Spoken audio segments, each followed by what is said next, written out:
This report is for November 2019 for the Jacumba area. This section is about 20 miles wide and it's very rugged terrain in places. It's bounded on the west by the small community of Boulevard and on the east by the Yuha Desert. The number of miles is shown in the colored lines. Red means no fence, yellow is a landing mat fence, and green is a bollard fence. There's only about 6 miles of fence in this area, most of it 15-foot high bollard fence. About 7/10 of a mile, however, is the old landing mat fence. The fence is mainly located in 3 valleys.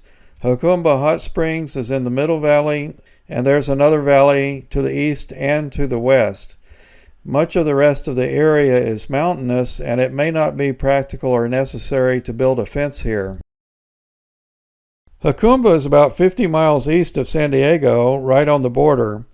Many years ago, it used to be a bustling town and a popular vacation destination for Hollywood stars, but it has been on decline for decades since Interstate 8 bypassed the town. The Jacumba Hot Springs Spa and Resort is still popular, though, with many people who like to bathe in the natural hot spring mineral water, which is supposed to provide health benefits. This is a view of the fence in the valley where Jacumba Hot Springs is located. According to an article by the LA Times, the original fence was built already 25 years ago in the mid-1990s, and it was the old landing mat style fence. That was the time of Operation Gatekeeper when construction of the first fence was started under Bill Clinton. Most of the original fence was replaced in this area by the current bollard fence in 2008 during the Bush time. So most of this fence is about 12 years old. It appears that what Trump is doing is to continue to build the planned fence construction started by Bush. The Secure Fence Act of 2006 required this by law. Actually, it originally required a double fence. The Trump project has some improvements, such as more height, plus sensors and more surveillance. This project by Bush stopped during the Obama years, which will be no surprise to anyone. Just to the west of Jacumba Hot Springs, over a small hill, this is what the fence looks like looking towards the west, a 15-foot high bollard fence. This is the way it ends. For the next 2.2 miles, the terrain is very rugged and full of huge granite boulders.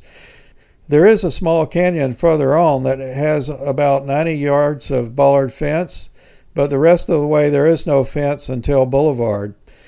People can cross in the mountains, but it may be a difficult hike, and rattlesnakes don't hibernate in Southern California. In this place, someone had cut the concertina wire the night before and crossed using a ladder. No fence is going to be impenetrable. It's about making it more difficult to cross and slowing them down enough that the Border Patrol can deal with them. This is another place where someone pushed the concertina wire out of the way.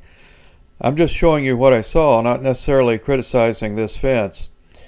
As they build more fence, what will really matter is that the number of apprehensions goes way down over time.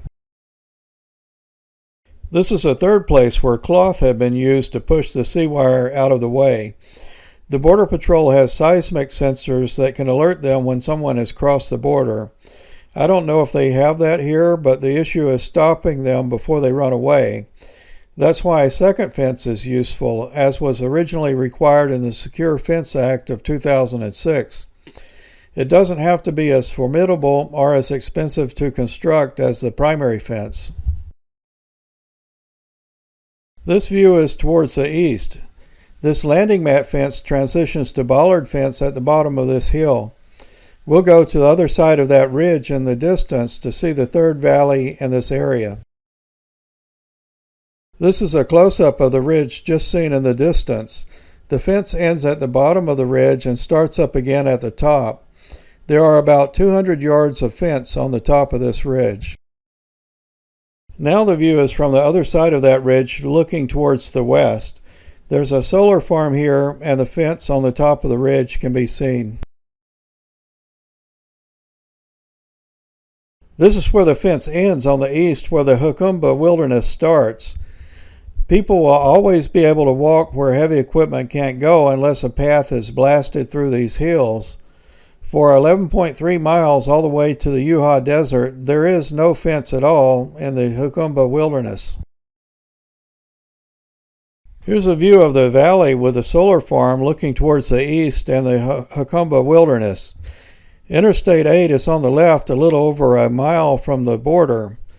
They talk about illegals walking for days and days through the desert, but I believe it's more typical for illegal crossers to coordinate with a coyote, walk to a nearby highway, and have the coyote pick them up.